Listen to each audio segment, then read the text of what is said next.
Jackson Soloist has been at the summit of Shred Mountain since its introduction in 1984. Hey, wait a second, I was born in 1984. The Soloist was always known for its enhanced playability, or shredability, if you will. And it began being mass-produced in the 90s, allowing the guitar-playing masses to get their hands on what had only been happening in the custom shop previous to that development. But that doesn't mean Jackson stopped making custom shop Soloist, and when I got a text from 𝗦ci𝗰𝗶𝗹 asking if I would check out one of their limited run custom shop Soloist, I said, yeah, of course, why would I not want to try out one of these guitars?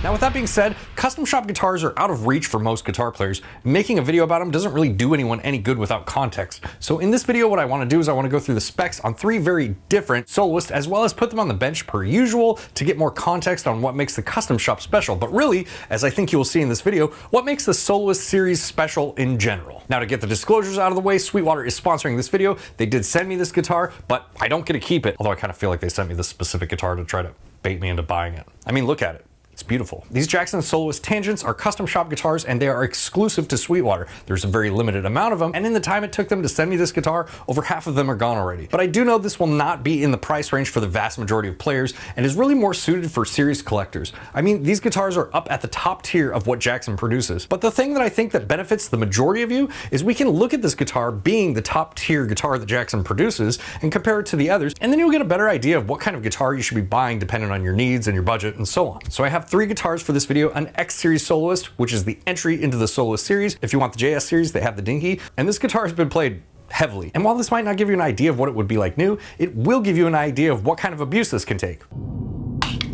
Oh, I broke a string. I also have an American series Soloist, which is one of my workhorse guitars. I've made videos on it in the past. I'm sure you guys see it on the channel all the time. The one gap that you will have to use the information in this video to quantify is the Pro Plus series, which fall in between the X and the American series in terms of price and features. I just couldn't get one here in time for this video, so, you know, that is what it is. But if you want to see a breakdown on one of those guitars in the future, let me know and I will be happy to make that video. Okay, now you know what's going on. We're gonna go through the specs, set up the guitars uniformly on the bench and get their real measurements, demo them, and then I will give you my perspective on the differences between all of them. Sound good?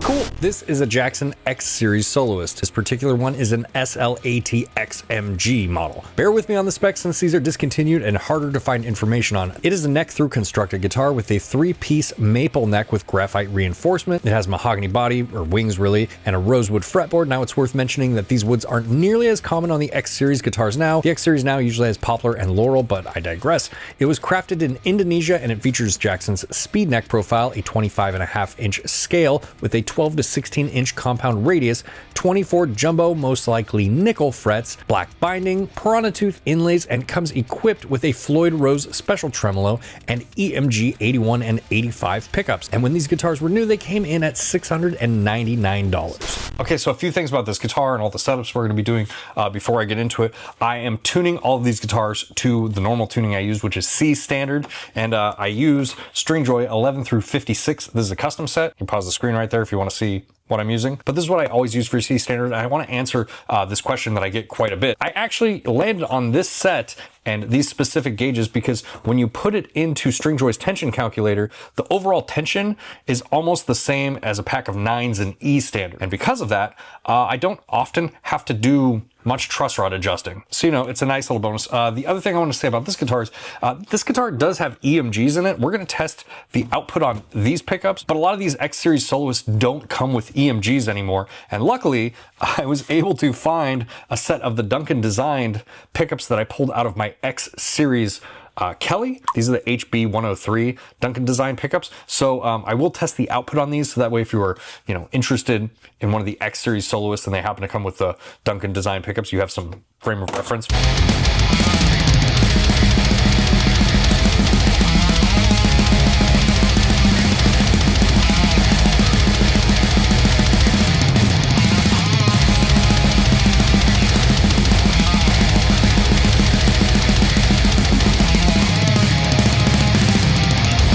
If you're familiar with EMGs, then I'm sure none of this is surprising to you. 18.3 on the bridge. And again, 18.3-ish. It's kind of bouncing around a little bit on the neck, but like 14.5-ish in the middle. Let's move on to the neck measurements. And these should all be Jackson speed neck profiles. Do your due diligence on that. I know the Mick Thompson that I had on the channel recently was not a traditional speed neck profile, so, you know, disclaimers. Yeah, we're right in range. We're 19.62 at the first fret, or 0.77 inches. And then up here at the 12th fret, 21.65 millimeters, or 0.855 inches. I'm probably actually gonna scrub this neck down and the frets with some steel wool because I have some rough spots on here and I don't really want to sand these out. I want to see if I can smooth them out a little bit with just some steel wool. But as far as the build quality on these guitars, I think they're very good guitars. You can see the actual neck through stripe on this guy. And I did upgrade this Floyd Rose with the red noiseless springs, and there's actually a full-size brass block in there as well. You know, so just details. And even though this is an older Soloist that isn't available anymore, I still feel like it's a pretty good representative of the X series. I don't want to go into my opinions too much yet, but I think the X series are pretty solid workhorse guitars, you know what I mean? So let's give this one a little bit of love and make it work longer.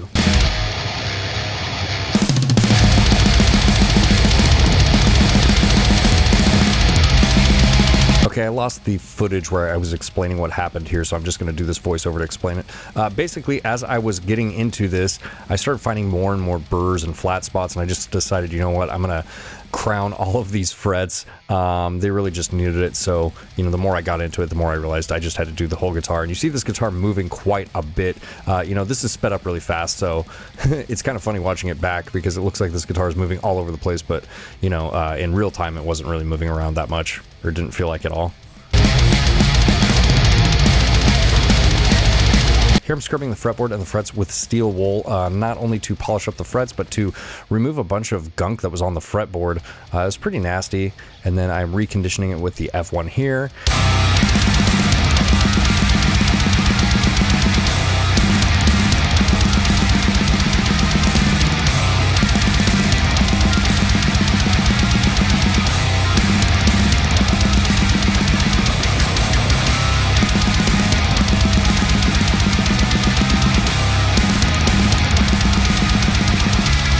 And then this is the bit that I really need to point out. Now, this has a Floyd Rose special on it, and if you see me struggling with this tremolo, it's because a lot of the parts were worn out.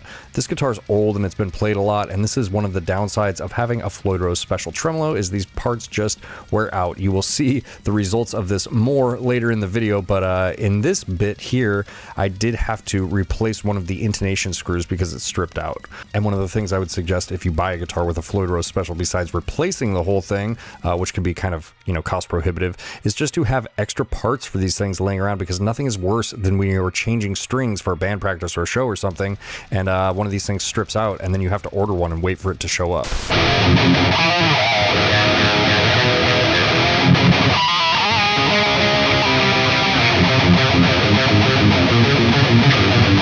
What's up, guys? It's a great day, man. I'm gonna test out some Soloists. My band members didn't leave me at a gas station in New York or whatever. I have my Jackson SLATXMG Soloist. It's an 81 in the bridge and an 85 in the neck. This is the first guitar we're gonna run through. We're gonna run it through this 𝗦cie𝗰𝗶 𝗠𝗲. I wasn't joking in that last video that I made with this amplifier. I love this amplifier. This amplifier is badass, dude. I'm boosting that with the devil from my company, Obsidian Audio. It's a Tube Screamer style overdrive on steroids with a built-in noise gate. That's what I'm using to boost this amplifier. We're running that through my Mesa 4x12 cabinet. I have it mic'd up with an SM57 and 𝗦cie Electronics Voodoo Ribbon 1 microphone. There's no post-processing anything. Those are just going into my interfaces.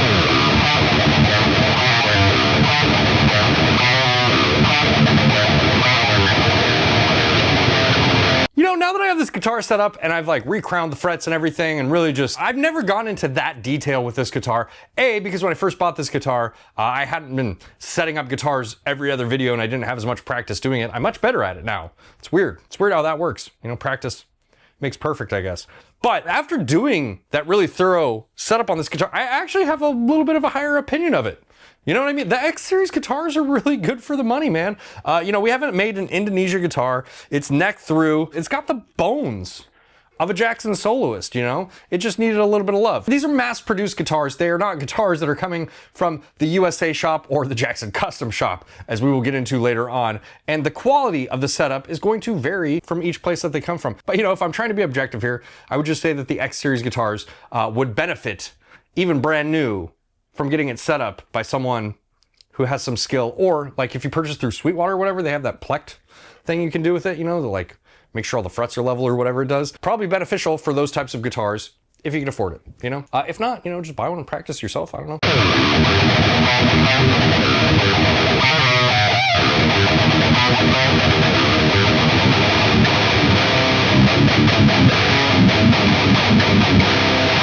Now, one of the things a pro setup is not going to save you from are the downsides of a Floyd Rose special bridge. It's like this. Everyone knows that if you buy your tools from Harbor Freight, they're probably not going to last, right? It's kind of like that with a Floyd Rose special a little bit. Hopefully this analogy makes sense and I'm not just going off into the weeds here. But it's kind of like that with the Floyd Rose special, in my opinion, is like, you know, it's not going to last as long. It's not going to stand up to the same amount of abuse, and I'm dealing with that right now. Now, this is obviously not a new guitar, and this Floyd Rose is probably at the end of its life, or at least the saddles are at the end of their lives. And when I set this guitar up, I really should have taken these screws out of the bridge and oiled them. That was kind of an oversight on my part because they're like super tight, and I can't even get the full range of tuning out of these fine tuners now. So we're gonna see if I can make it all the way through the video, but let's go to a clean tone now since I just tuned up. You know, these are EMGs, this probably isn't super surprising, but here's the bridge.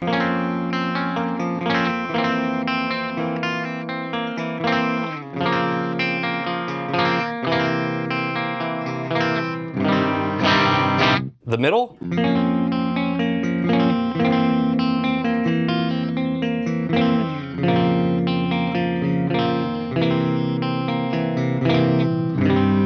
A little spicy there. On the pickup selector. And the neck.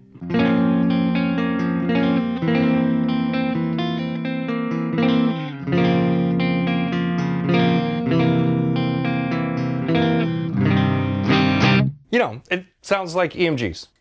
Shocker. I'm sure no one's really surprised by that.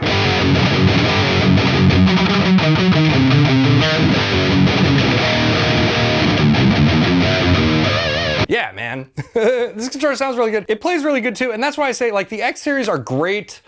They're great beginner workhorse guitars. If the JS series is the introductory line for Jackson, the beginner line, then I would say the X series is like the journeyman. And you know, in that $600 to $900 range, you're probably gonna end up with a Floyd Rose special. You might get the Duncan design pickups, and those are probably gonna be things that you might wanna change out in the long term, but the bones are really good. This is a good guitar. Take care of it, get it set up, and I think it'll last you a long time. Okay, all right, last thing we're gonna do with this guitar is a dive bomb. Stop texting me. All right, the last thing we're gonna do with this guitar is a dive bomb test.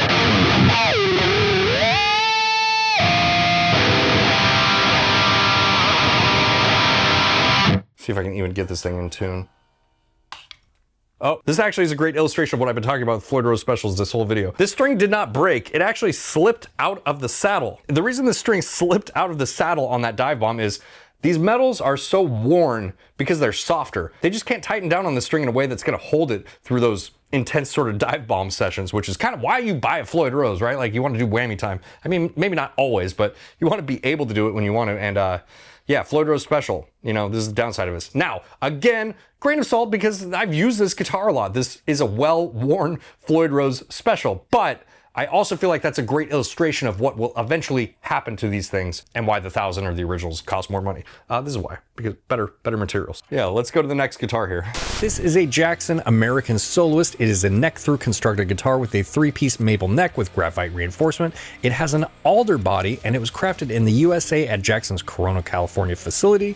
It features Jackson's speed neck profile, a 25.5-inch scale, a 12 to 16-inch compound radius, 24 jumbo stainless steel frets, lumen lace side dots, mother of pearl shark fin inlays, and comes equipped with a Floyd Rose 1500 tremolo, go-to locking tuners, and for the pickups on this guitar, we also have an EMG 8185 combo. They also come with one of these Jackson foam gig bag / case things, and for all of that, you are paying a whopping $2,729.99. Okay, the Jackson American Soloist on the bench. Now, I just want to tell everyone, this is one of my favorite guitars to play, full stop. What I would say about buying a guitar in this range is it's kind of like tools, right? Like, if you are just going to do some projects around your house and you need some tools for random things, you know, you can go to Home Depot and buy the Ryobi tools or whatever. But if you are a contractor and you really rely on your tools and you need something that is going to hold up longer, take more of a beating, just give you a better return on your investment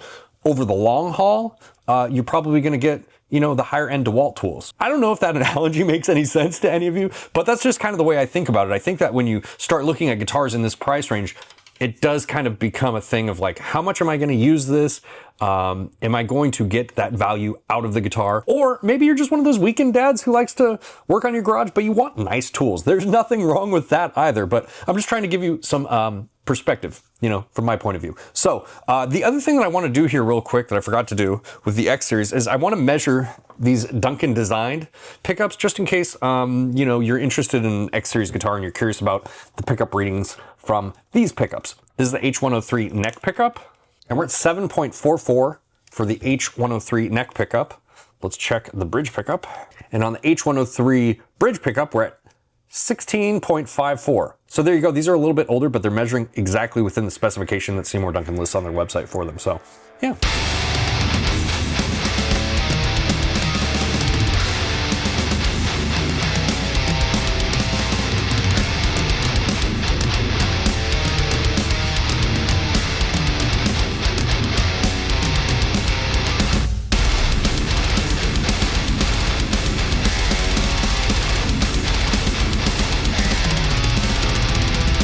Okay, up here at the first fret, we're 18.95, slightly less than 19 millimeters, and that translates to 0.74 inches. And then up here at the 12th, we're at 21.12 millimeters, or 0.83 inches. And this is what the neck of this guitar looks like. I love the ebony on here, this like streaked ebony. I think this looks really good. I know this isn't everybody's cup of tea and a lot of people like just, you know, the dark ebony, but I really like this streaked ebony. I think it looks cool. Obviously with stainless steel frets, there's very little wear on these things, even though I play this guitar quite a bit. Look like they just came out of the factory pretty much. So definitely another advantage of spending more money on a guitar, your fret life significantly increased. And I also realized that I didn't quantify a 1000 style Floyd Rose bridge that is on this versus something like the Floyd Rose Special. The metals that are used on Floyd Rose Special are zinc alloy, which is a much cheaper metal, which is why they're more inexpensive. Whereas on the 1000, most of this is hardened steel. Now, if that means nothing to you and you don't know the difference between these metals,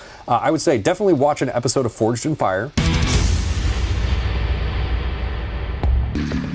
This is definitely a big issue here. But to try and summarize it for you, a zinc alloy is going to be a much softer metal and it's not going to hold up nearly as long as a hardened steel. The hardened steel will last much longer. It will hold up against a lot more abuse, and things will not strip nearly as easily with hardened steel. You know, so you can really crank these things down and you don't got to worry about, you know, your saddle stripping out live and your string flying out or something like that. Let's measure the output on these pickups. It should be exactly the same as the other Soloist, but we're here, so why not? So on the bridge pickup here, we're floating around 19.33. On the neck, about the same, 19.3. And in the middle, 17.72.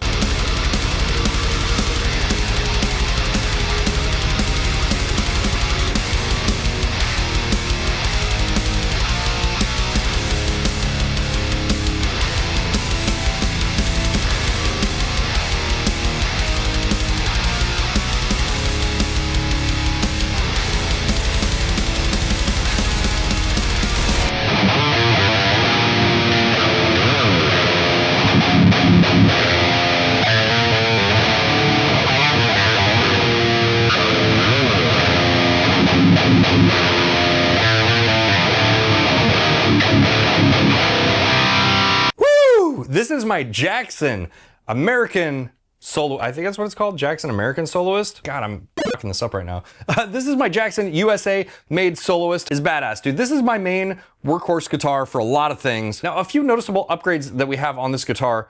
We have the stainless steel frets. We have the locking Goto tuners, which are more noticeable when you're setting up a guitar, less noticeable when you're playing it. But the stainless steel frets are definitely noticeable. And we also have a Floyd Rose 1000 series bridge. Now, I played lots of different bridges. My favorite Floyd Rose bridge, just for reference, is the Floyd Rose 1000 Pro series. You don't have to jack it up when you change strings because these little screws are at an angle, you know? So it makes string changes easier and it's just a lower profile. I don't know. I just like the 1000. Why do I have to? I don't have to justify it. You don't have to justify the things you like to other people too. Just remember that. But I just like the 1000 Pro series. I think it's a really cool bridge. You know, we still have the same EMG 81, 85 set in this guitar. Now, that is becoming less common in the X series, like I said previously, but you know, in the USA series, you can still find them.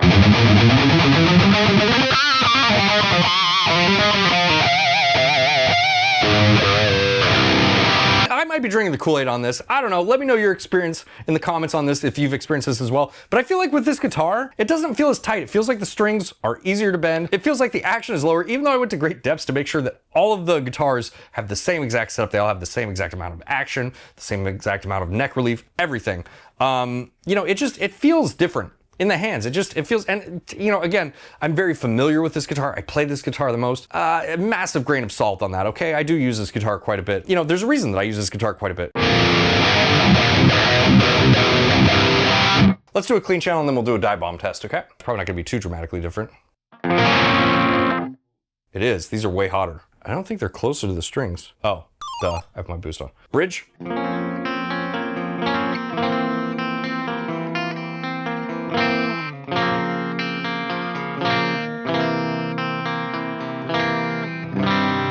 Middle.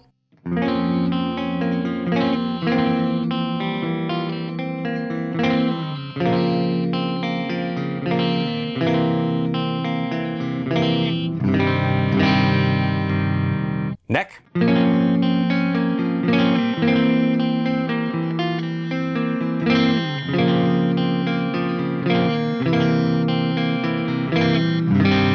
This guitar sounds denser and maybe a little bit darker to me than the other guitar. Let me know if you guys hear any difference in the guitars, but it does seem a little bit different to me at least. Okay, let's do a dive bomb test on this and see if we stay in tune.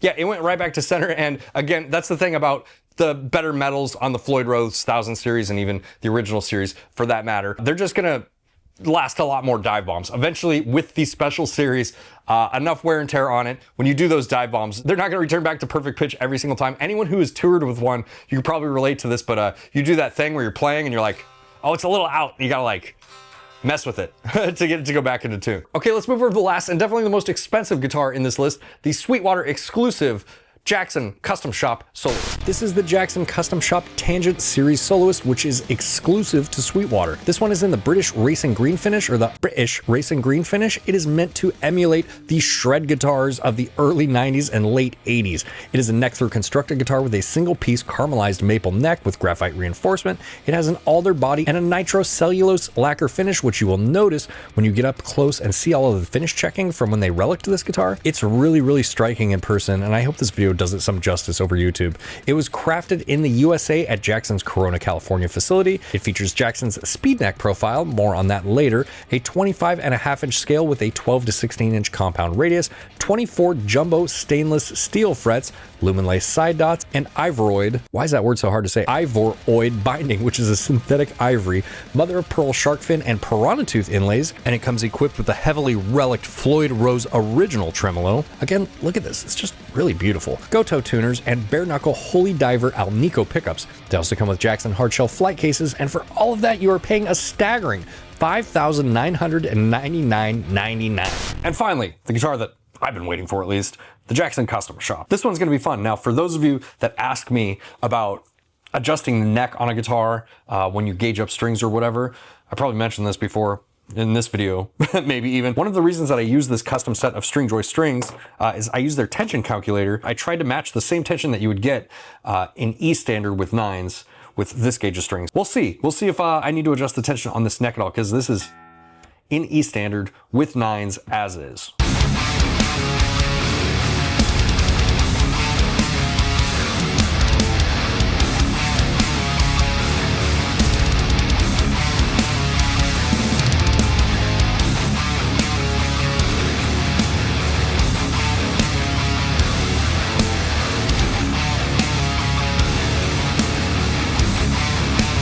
I showed a picture of this to one of my friends and he was like, ugh, pickup rings. And I know that's a common thing with guitar players. A lot of guitar players don't think that pickup rings belong on an expensive guitar, but I think in this case, it actually fits for the stylistic reasons. I do want to pull these up just to show you what's underneath them. Stylistically, this doesn't bother me so much. I think this actually fits. I think it actually looks really cool, especially since they're aged. I don't know, they're interesting choices. I'm curious to hear your guys' thoughts on them. Let's get some measurements here. On the bridge, we are right around 15. And if we go to the neck, oh, that's much lower than I thought. At the neck, we're at 7.85. And in the middle, we're at 5.21. Oh, okay, that is interesting. We are right at 20 millimeters thickness at the first fret, which is 0.78 inches. And then up here at the 12th fret, we're at 21.49 millimeters or 0.84 inches. So that's really interesting. That's about a millimeter thicker at the first fret here. And it doesn't appear like the neck gets thicker here up at the first fret like it does on the Mick Thompson guitar or something like that. Like if you look at the neck profile here on this guitar, I would say it's almost D-shaped. Like it feels a little bit flatter than your typical Jackson neck. I don't know, maybe it's the way this is like sanded down to the wood and then just oiled or something. It feels very, very slick and thin, even though it's a little bit thicker than your traditional speed neck. I forgot to get the width measurements on the other guitars. I'll have to add those in post, but 43.16 millimeters or 1.69 inches at the first fret and 52.18 millimeters or 2.05 inches at the 12th fret. And obviously with this being a new guitar and coming from their custom factory and having the custom factory setup, there's not really anything I need to do to this guitar currently. Maybe use some F1 on the fretboard, although I don't think it's super necessary. But yeah, we'll get strings on here and see if the neck needs adjustment. We'll probably need to intonate a little bit, but I don't think it's gonna be anything crazy.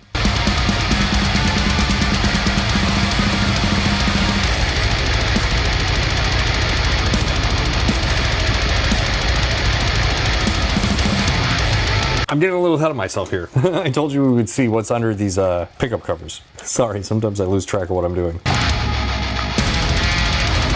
So you can see that's how the cavity's routed out. This is pretty much the same way it would be on the American Soloist. So if you did want to use these pickups minus the pickup rings, like if you just don't like that aesthetic, you could fill these holes or you could leave it. I mean, it might match the overall relic aesthetic of the guitar if you just left it out, but these pickup rings aren't covering anything up. And then you can see here the bare knuckle stamp on the back of this one, this being the neck, obviously, and this one for the bridge, as designated by the sticker. I hope that was educational. I feel like sometimes people just like to look under the pickups on expensive guitars because it's an expensive guitar for no other reason than that, you know?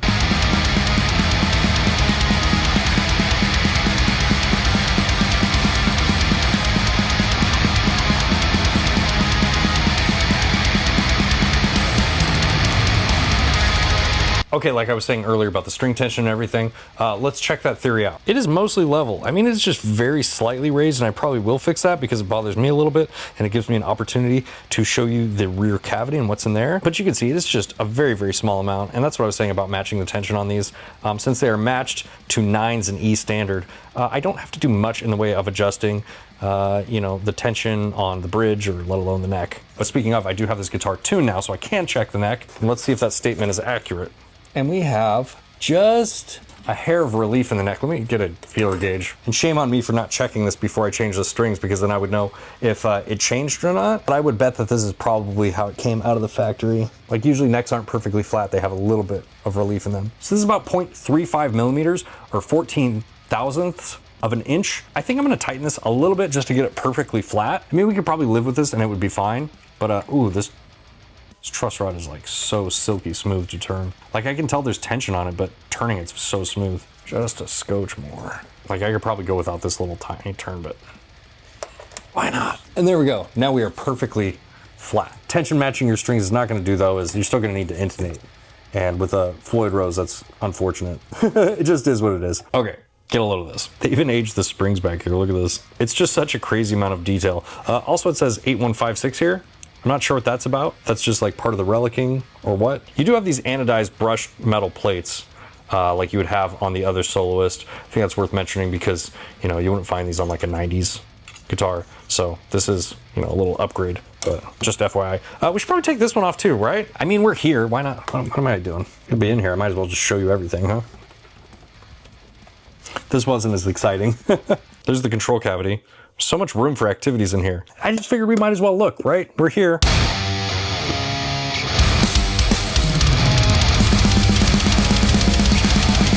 We're perfectly level now. Screw this back plate on again.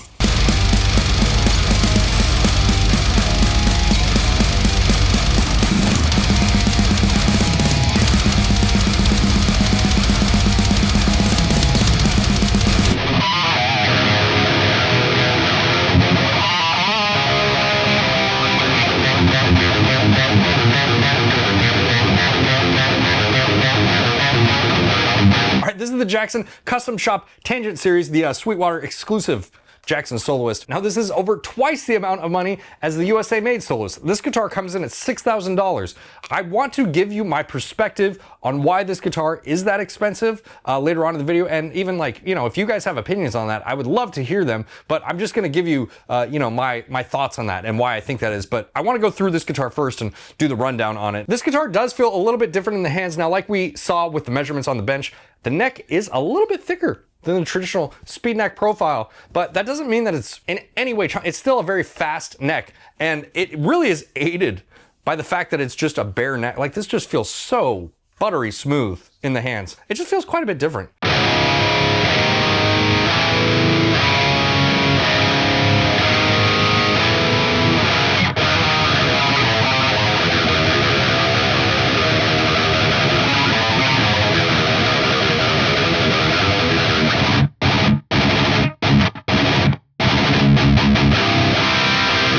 Now, obviously this guitar sounds a bit different, and it sounds a bit different because it has different pickups in it. This has the bare knuckle Holy Divers in it, which are 𝗦cie pickups, and they do have sort of like that mid push kind of thing. They're way more dynamic than EMGs. They don't sound as compressed, but they do have more of like a mid push thing that you would find in, I don't know, Gent or whatever.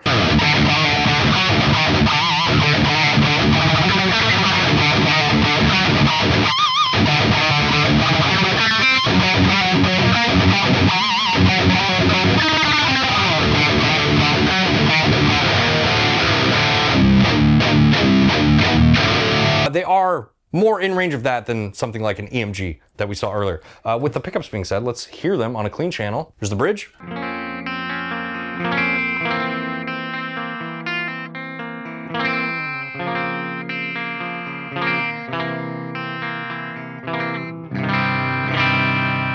It's the middle.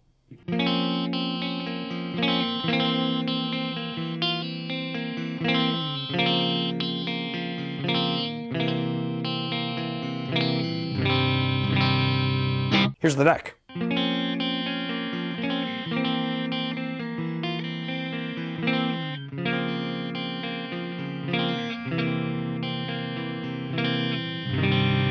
These pickups sound great clean, and the difference is much more apparent through a clean channel. So congratulations to all the boomers that always tell me I need to try out clean channels. You win this round. You know, this is without a boost.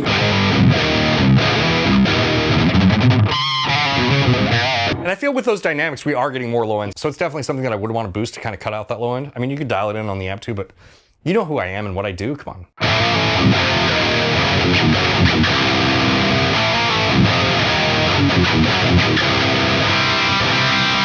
Okay, let's do the dive bomb test. So.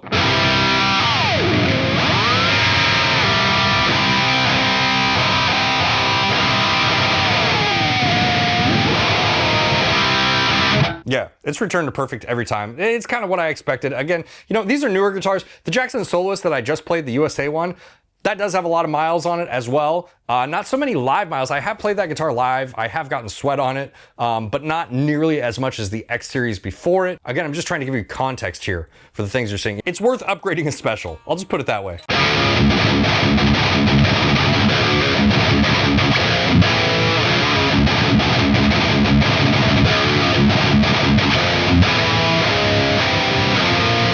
Okay, so obviously the custom shop Soloist is a really impressive instrument, and it feels like the pinnacle of Jackson craftsmanship, but I want to break down each guitar here. I think of the X series as kind of entry-level pro guitars. They're workhorses with good bones, and a good setup can make them play and feel very high quality. But like you saw with mine, that Floyd Rose tremolo won't stand up to a tremendous amount of abuse. So if you're playing a lot of shows or you tend to be hard on your guitars, just know it's not going to last forever. And when you get into the Pro Plus series, one of the upgraded features is not only the stainless steel frets, ebony boards in some cases, but also 1000 series Floyd Rose tremolos. The other small caveat here is the X series that I have is older and it's made of mahogany. There aren't many guitars in the Jackson lineup that are made of mahogany anymore. I'm guessing due to sustainability and legality. I'm not 100% sure, but it's a topic for another video. If that matters to you, you know who you are, but I feel like that's worth mentioning as well. And then when we move from the X series to the Pro Plus series, it seems like it's a step up in a lot of ways with stainless steel frets, higher quality woods and electronics. Like I said, I don't have one here to test, so I can't say much about the build quality and craftsmanship, but I would guess they're probably on par with the X series since they're also import guitars. And then we have the American series, which is quite a step up in price, but craftsmanship and build quality are the big improvements here. These guitars are generally considered Jackson's top tier production production guitars and are made in the US. That might be worth it to you and it might not be. I don't think there's anything wrong with import guitars by any means, but you would assume that being made in the US that those are a step up in quality. Again, I'll probably have to try a Pro Plus to better develop my opinion on them. And that brings us to the last guitar, the custom shop Jackson Soloist Tangent. And the thing that I think when I'm playing this guitar is, when does an instrument go from being a tool to being a work of art? I know that sounds kind of pretentious, but hear me out. I can think of several guitars that lean art. Like if you follow any luthiers on Instagram doing custom builds, then you'll know what I mean. But the attention to detail on this guitar is insane, and if you have ever seen bad relicking, then you can really appreciate how much time and care was put into this guitar to make it look like this. And while I know that is not going to be for everyone, or even most guitar players, I do know a lot of people that collect expensive guitars and that would appreciate this. That's something that you have to decide whether it matters to you or not, and I don't think there's anything wrong with either way. How much you should spend on a guitar is a totally subjective thing, and don't let anyone tell you differently. I like to make the analogy to cars. There's a type of person that wants to buy an import car for their day-to-day driving that won't need much maintenance and gets good gas mileage. And then there's the type of person that wants a classic muscle car that costs a ton of money, but it looks really cool and it makes them happy. And it's sort of a flex too. Both of those things are totally valid in my opinion, but I'm curious to hear what you think. Okay, hopefully you guys like this video. Shout out to Sweetwater for letting me borrow this guitar, although I'm pretty sure they knew I'd be horribly tempted to buy it. More importantly, shout out to you for joining me. I really appreciate every single one of you. If you liked our time here, let YouTube know by doing the things, or you can be super OP by joining us on Patreon, where I will be debating whether or not I'm gonna buy this guitar in the Discord chat. I'll see you guys next time. Bye.